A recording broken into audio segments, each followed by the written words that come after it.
Morning, Johan. How are you?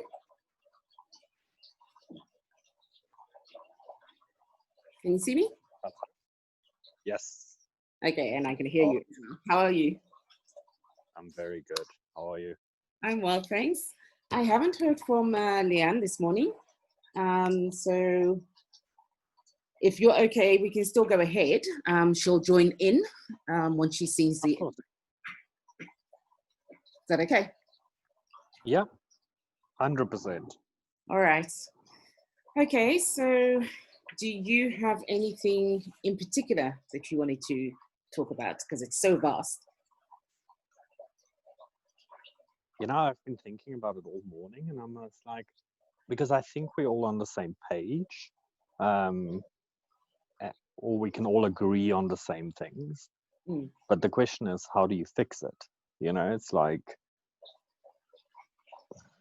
sometimes, you know, and I'm the white person, so forgive my white tears here for a moment.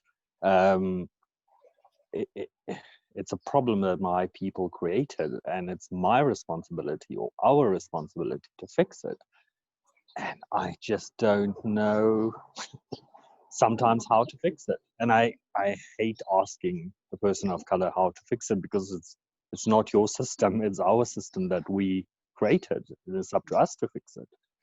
But it's just the ignorance is overwhelming to sometimes have these conversations. You know, it's like, for a person that sees it, once you've seen those puzzle pieces fall into place and you see your privilege and you see racism, it's like you cannot understand how other people cannot see it. Yeah. And there's so many people that cannot see it. So, you know, one of the things that you've just mentioned is, well, there's two things. And the one is the question on how to fix it. And the other one is, you know, how vast it is. You know, so where do you start? That's what I'm hearing is like, okay, so now I understand, but where do I start? I feel that what I'm getting from you is that sense of being overwhelmed in knowing, yes, there's a problem, but where do we start with it? So actually, there's a third thing that you mentioned, you know, that it's, you know, you hate asking us to tell you how to fix a problem. So the first thing for me is, it's not about fixing it. We don't want to fix it. We don't want it to be fixed because it's something that actually has to be dismantled. If we fix it, we're repairing something that actually it shouldn't have existed in the first place. So why would we go and repair something that is actually not meant to have been in place? So from my side, I'm advocating that we dismantle the system.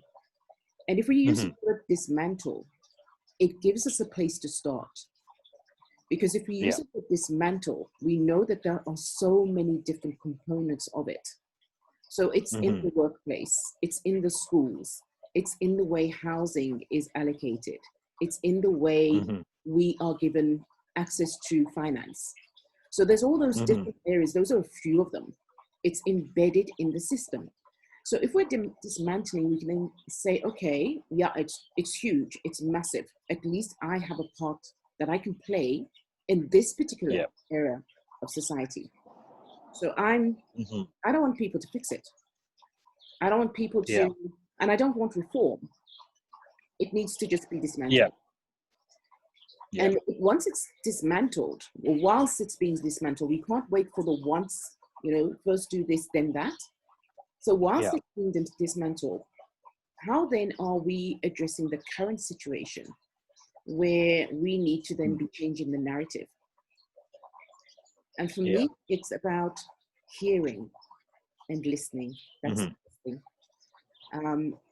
I think one of the greatest messages that we're hearing repeatedly is that Black people are saying, hear us. So listen, but hear us. Hear what we're saying. We've been saying for years that it is institutional. We've been saying for years that it is intentional. We've been saying for years that it has built inequality. And we've been told that we're exaggerating. We've been told that we're imagining things. We've been told that we're wanting more than we should than we deserve. We've also been told that, you know, stay in your lane. You know, so the first thing is just hearing. hearing us. That goes along Yeah. to then understanding, you know, where is this pain coming from that we have, that I feel, I can speak, of course, for myself, but I've got the same sentiment for a lot of Black people today. We've had enough. We've had enough of explaining. We've had enough of defending. We've had enough of justifying. And we've had enough of making white people feel comfortable. It's what it is. All the information is out there. And as you rightfully say, you know, it's not for us to give you the solutions. We've given them. Yeah, I'm on this I've been for quite some time, a couple of years now, group on Facebook called This Dialogue Thing. And firstly, I love the name that they called it This Dialogue Thing. And it's basically, in the beginning, I think for a white person, it's an uncomfortable space to be in because it's not created for white people to come and vent about racism and how bad it is and blah, blah, blah. It's for people of color to voice their frustration and their problem with society. And it's for white people to not speak, but to listen and to read and to educate yourself, you know. And every day the conversations that takes place on there, it's like you realize more and more how, first of all, you need to confront your own racism. You know, like sometimes you think, I'm not racist, you know, or racism is I hate Black people. If I don't do that, then I'm not a racist. But it's like you said, it's so systematic. It's so embedded into our beings that I believe every white person has some racism in them. And until you confront that and see it, then only can you exterminate it from your life.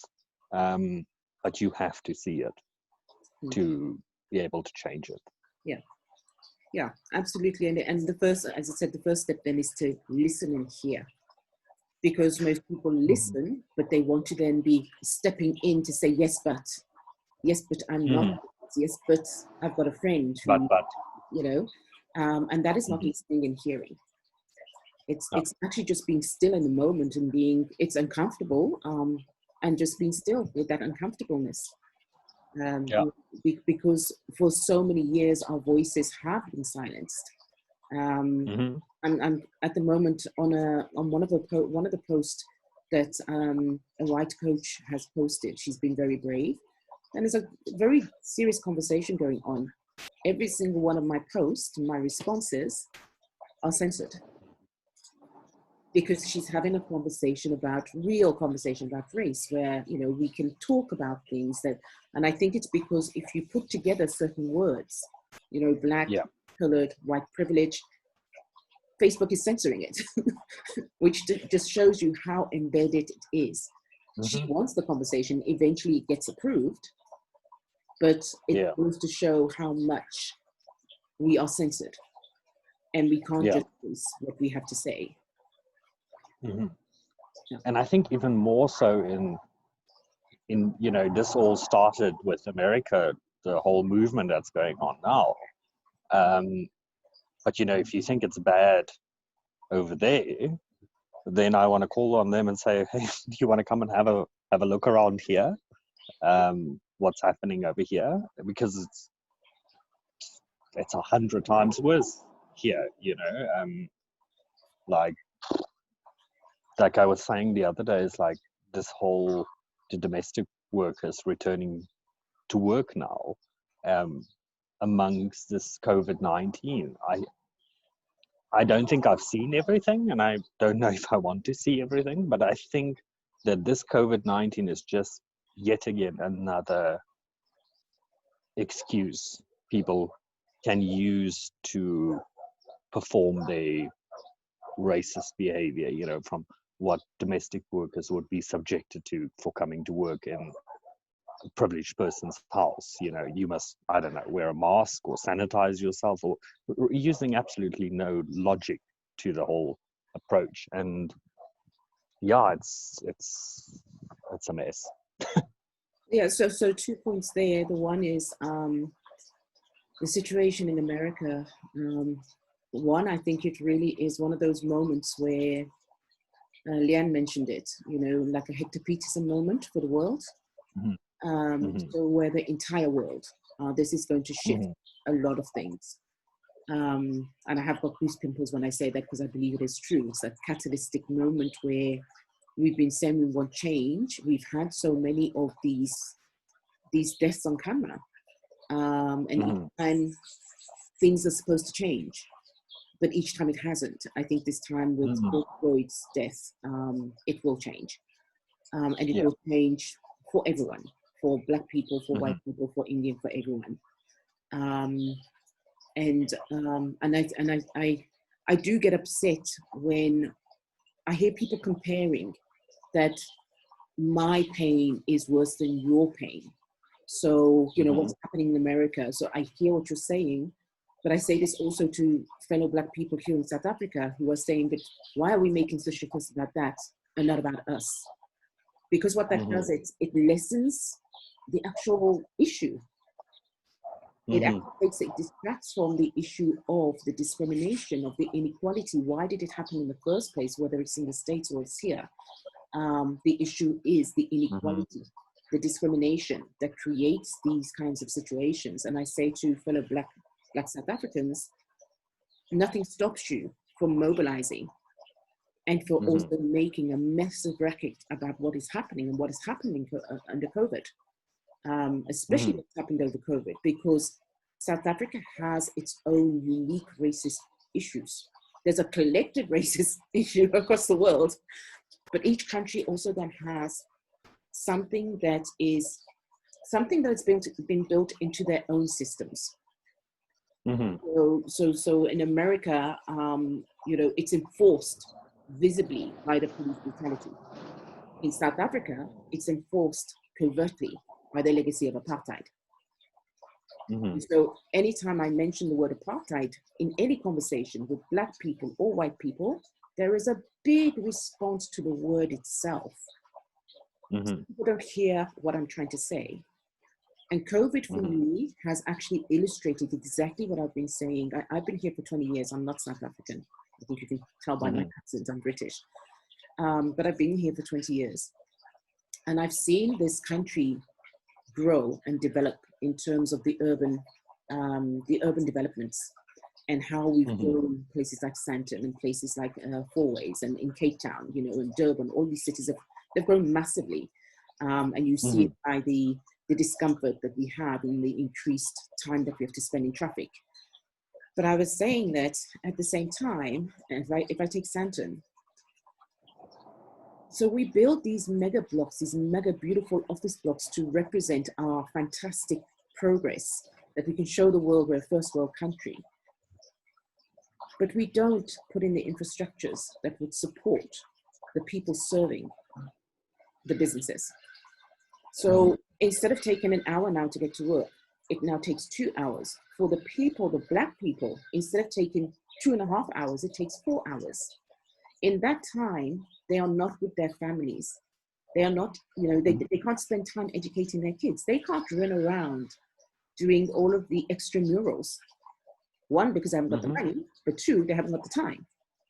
Because the systems ensure that actually they cannot spend that time with their families. The systems are built so that you have the Cosmo cities, the Kailishas. We know about Alexandra, but the Cosmo City is a brand new township. It has been built in the same way as the apartheid townships. And that makes me very upset. Because I say, so as town planners, as architects, you plan for 20 to 30 years ahead of time. Why are you recreating apartheid? Systems that exclude large swathes of the population and make it very difficult for them to enjoy a simple life, like having their malls just down the road. I have 8 malls, I think it is. Within 3, I can walk between 1 and 3 kilometers of walking distance. 8 of them. In the townships, they don't have that. So this I is, never go ahead. Never thought about it like that. It is actually very true. It's instead of giving people privilege. You're just simply taking it away almost. I don't want to say that you are keeping it, you actually taking it away, because we live in a time where, like you said, educating your children is important. And if you don't have the time because you spend 4 hours a day to earn basically nothing, yeah, Yeah. it is upsetting. Yeah, and then you hear the rhetoric is that these people, they don't spend time looking after their children and educating their children. Mm-hmm. So, I mean, so many times I have to just be quiet, because on the one hand, we take everything away, and then we also condemn that these Mm-hmm. families cannot then spend time with their children. When I hear Mm-hmm. people saying, these people, they take from the government, they're doing nothing, and they're taking this money, the grants from the government. And I hear, of course, it's always white people, and they go on, and eventually I say, okay, so let me ask you, how do you survive on a grant of 350 rands per month per person? Mm-hmm. What are they taking away from the government, or what are they taking as your tax money? What are they taking? Even I would even go a step further, because I'm having this exact same conversations all the time, especially now that the grant has been increased from, I don't know, 300 to 600 rand or whatever it might be.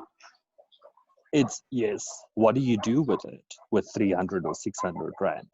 But do you want to tell me, educated, not educated, any person is born to strive to earn 300 rand from the government? That's their purpose in life. It's not, it cannot be. I mean, there's no way that you can tell me that with a straight face and believe it. Like, those people take the money because they have no other choice but to take the money. Yeah. And to get the money, it's not like it's made easy. It's not like they just go to a meeting and can just get it out. They have to spend actually usually quite a number of days, because they have to go backwards and forwards. It's humiliating. Mm-hmm.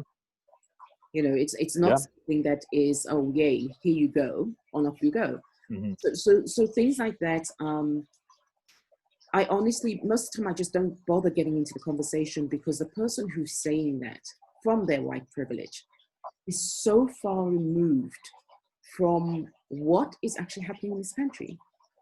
And they're so far removed because it's very inconvenient. They don't want to hear. And then the response is, yes, but what about? Again, we're not being heard. We divert, we distract from the core conversation once it's proven that actually, no, this is not logical. If you ask that person, how would you live and survive when you need to now provide for your family? And when we speak about COVID-19 and the social distancing, and the comments are, no, well, those people, they're not respecting the law. And you say, okay. Who is those people? Well, that's it. Who's those people? And you say the people that live in the townships, if you lived in a shack with 8 people in a house, 6 to 8 people in a house, how would you no, not a house, it's a shack. It's not a house. Yeah. It hasn't got 3 bedrooms and a pool. Yeah. Those That's true. angry. I made obviously some posts on Facebook of things that I thought was hard-hitting or gets the message across. And even if you put it in such simple terms, people cannot see it. And then I had one person coming on there defending white privilege, saying that there is no such thing, because look at Elon Musk. He is a person that worked hard to achieve what he needs. Now, to be honest, I don't know much about the man, except that he sent a spaceship recently to space. But I thought, let me just do a quick Wikipedia search. And I just scrolled down to early life, and it said born from a mother that's a model, half Canadian, went to Waterkloof school, then to Bryanston High School, and then went to university. And then I'm like, okay, I don't need to read any more to floor your argument. You know, it's like, don't tell me that that person that lives in the shack and Elon Musk from Waterkloof or Bryanston High is on an equal standing and has the same chances in life. And again, that's the danger of comparison, because the danger of comparison means that we distract from the core conversation. You know, so we start off with a conversation and we get diverted by what the other person then brings in. And you know, to compare it then to the farmer murders, they are awful, they are terrible, but that is not what we are discussing right now. So if we want to have that discussion, let us have that discussion. Let us not then you know, divert from the discussion at hand when we are speaking about racism and white privilege, particularly because of ABC. The ABC doesn't get heard because somebody comes and jumps in and says, yes, but what about? So for example, what I shared about, you know, putting up all of those beautiful buildings in Sandton, which then means that the people who need to go and work there, because they can't, because things aren't built where they work, it means they spend less quality time with their families. And somebody will then chime in and say, yes, but what about? Then you don't have the conversation about what that means. And it means then that you cannot change the system because you're not having the conversation about the initial issue. Yeah. You know, in that, agreed. For me, then, you know, if we stayed on track, there's then the opportunity and the possibility to talk about, okay, so going forward, first of all, in the current situation, what can we do? What do we need to do? The first thing is to make sure that we start building malls and access to local services, offices and malls in the townships, so that people don't need to travel 4 hours. Yeah. So that's the first thing in the town planning going forward. It's about thinking about, you know, basically when you're doing the town planning, you're thinking about that. It's about creating public transport. Yes, there's a taxi issue and they're dictating to the rest of South Africa. But why is that? Because we allow it, because we actually don't have the proper conversation. Yeah. The taxi drivers are scared that, you know, they'll have less money, but actually they'll have more because they're servicing the entire population that they have already there. And it means that there are more people that have access to transport in general. So they have more. They'll not just have to do that route, you know, from Cosmo City to Sandton or from Alexander to Sandton. They will be able to then service the whole community. Yeah, new routes will become available. Exactly. You know, so immediately we start to have a conversation where we start to have a look at some solutions. They may not be the right one, but we're having the right kinds of conversation. Yeah. But we can't have those conversations if each time there is a what about this, and there is no acknowledgement of the issue at hand. Yeah, that's it. There's no acknowledgement of the issue at hand. It's, like you said, turning it into a direction that serves no purpose. Yeah. And that for me is about, you know, then that white privilege and not taking ownership in the problem that's created, because, you know, I like to work in Sandton. I like my fancy cars. I like to know that I've got an address there and it's convenient for me. And it's convenient also that these people come to me. I don't want to go into a township to work. You know, and it's convenient that these people come to look after my children. I think that is the biggest issue, is that in order to dismantle the system and to restart a new system, a lot of people are, in that sense, that is where the real privilege lies. Because in order for that to happen, some people will have to give for others to receive. And that is the crucial part. And I think that is the difficult part to get over, because people will not give up that privilege. Yes, and that is it. So in order to make massive change, what did they call it? Radical transformation, which I thought that, the term was correct. That is what is needed, radical transformation, but now it's been politicized. But in order to make radical transformation, we as individuals have to look at ourselves. And we as individuals have to say, what do we need to give up? What do we need to let go of in order for that radical transformation to take place? And I'm not just talking about the white people, but today our focus is on, it's more about the white privilege, etc. But I also ask, Black people, what do they need to also let go of? And one of the things that they do need to let go of is the pain of apartheid, but they can't, because we're not allowed to talk about it. Yeah. It's only 25 years, but we're supposed to just get over it. We're supposed to move. Only? What do you mean only? It's 25 long years. I mean, surely the whole system changes in 25 years. I mean, absolutely. Okay. And so how can it not? I forgot to do this when I said only. Because that is another way where Black people are silenced.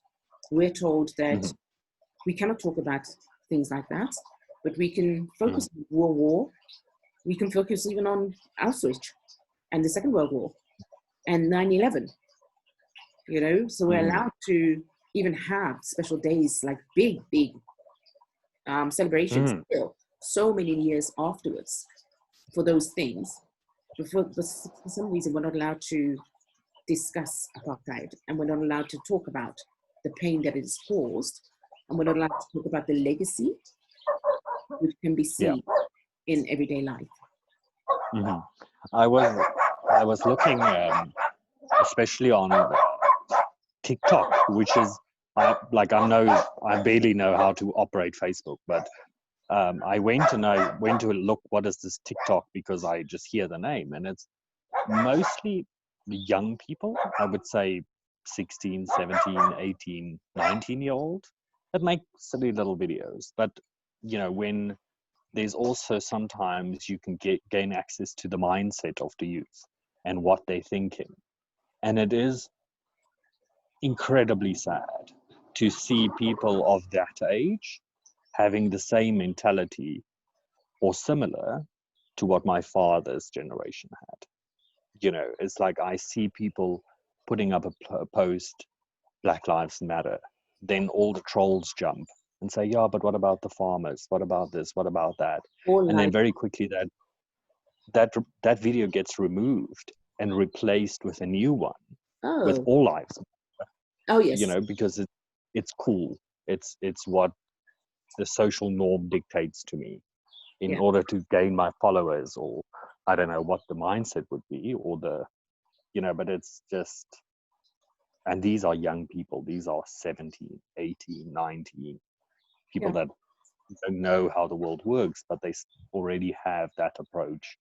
They already know about, when I was 17, I don't know what I was doing when I was 17, but I didn't know what politics was. I barely knew what was going on in this country until many years later. But at 17, that all lives matter versus Black Lives Matter. Like, you have that from somewhere, so that you must have gotten that from your upbringing or from your parents or from somewhere, and it's already ingrained, and it will continue.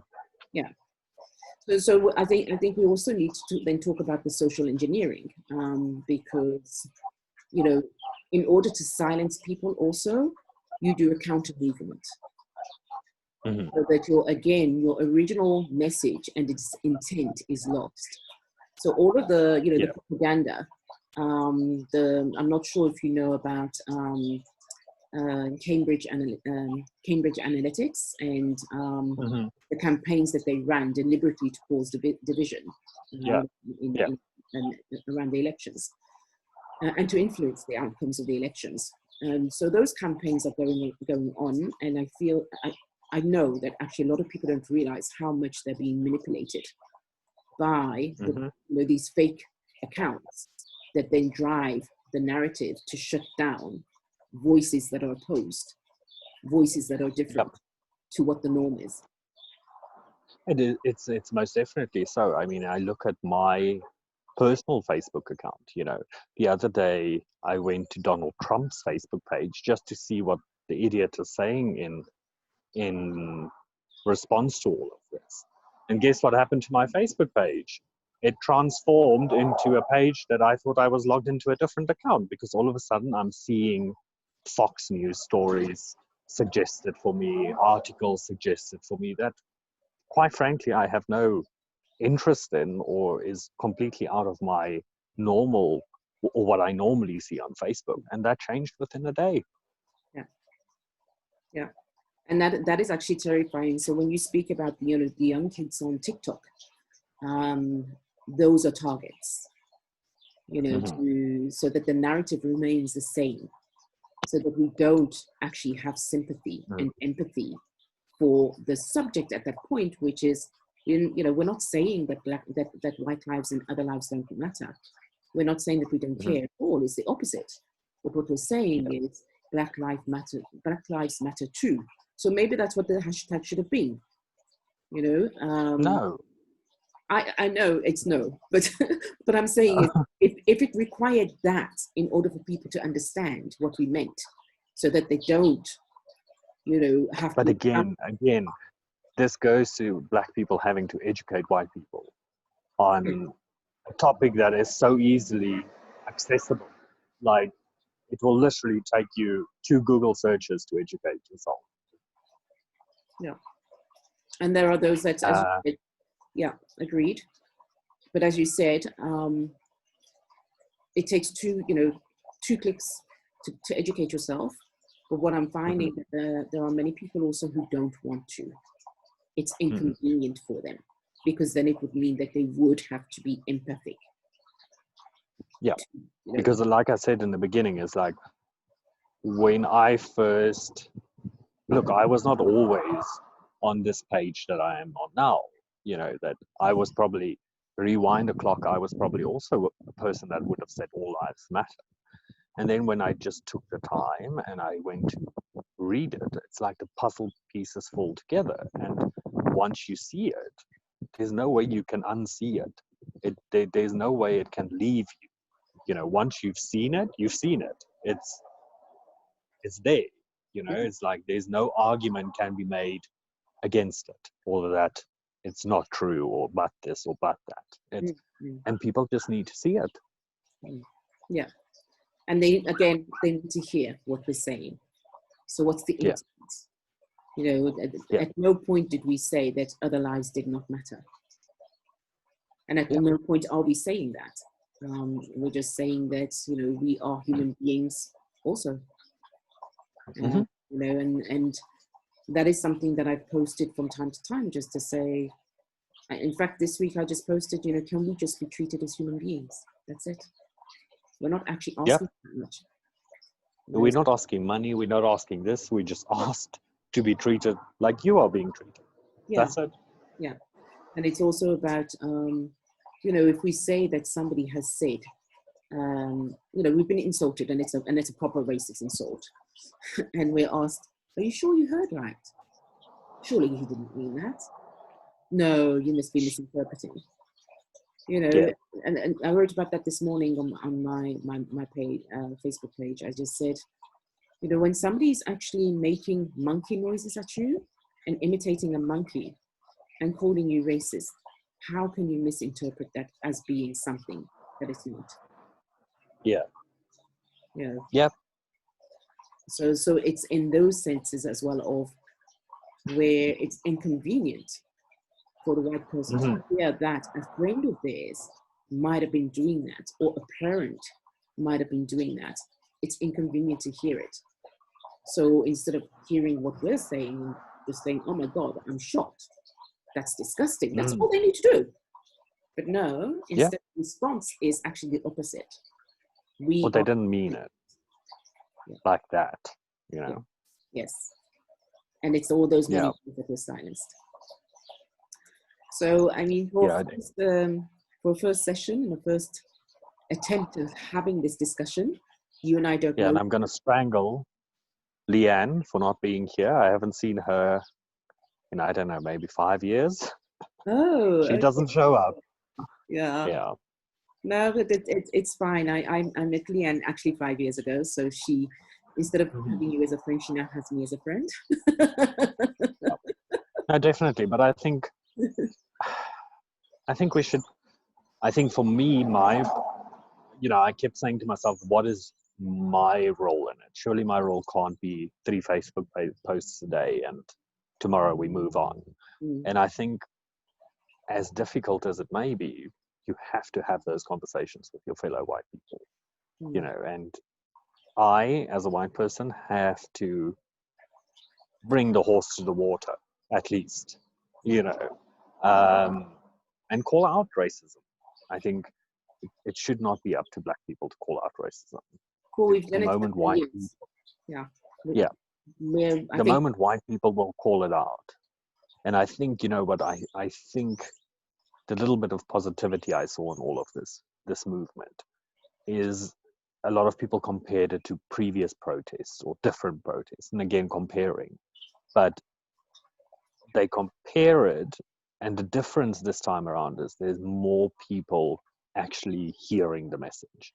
And I think there's a lot of people that still not listening, but there is a lot of people that's hearing the message now. So this might be, like you said, the Hector Peterson moment. Like, things will change from here. They have to. Yeah, they do. And so I'll just ask you, because I think, we can wrap up and we'll have another conversation. But before we go, what are you taking away from this conversation? I think what you said was very true about diverting from the subject. That is sort of the aha moment for me. It's like, don't have those but this, but this, but this. We are talking about this subject. So yes, that's a different subject, but we're not going to talk about that subject now. We're still going to talk about this subject. And that subject has got nothing to do with this subject. And I think that is the approach that I myself will take when having these conversations next. Wonderful, wonderful. I mean, I feel just the fact that we've been able to have this conversation, and it is hard, it's tough. I acknowledge you for, basically listening. You're listening, you're hearing. You haven't been defensive at all, and that for me is precious in itself. And I really do hope that we'll be having more and more of these conversations. And this example shows that two strangers, we don't know each other at all. Leanne, the person who we do know, is not here. We're able to have this conversation, come away with it with, I think what was intended. I don't feel that I needed to defend or justify. I was maybe an easy target. Maybe we should have brought somebody less enlightened onto. Well, we've got to start somewhere. I think. I think it's just showing first of all that we can do it. That's the first thing. And I think actually you're diminishing your part in us then being able to take this forward. It is because you are the way that you are that you can then also be the mediator, the catalyst. For that change. Sure. Because if it's too heated, we then have what happened with Gareth Cliff, where the conversation was completely derailed or was intentionally set up that way. And again, when they're not having the conversation about racism. You have too many subjects for me. Every time you shoot off with a different topic, and I have 100 things to say about it. But let's talk about Gareth Cliff's conversation another time. Yeah, because that is something. It's too early for wine. Use. Yes. Thank you so much for your time, Johan. Very welcome, and thank you very much for you. Yeah. Thank you. Well, have a good day, and we'll speak soon. You too. Take care. Bye, Johan. Bye-bye.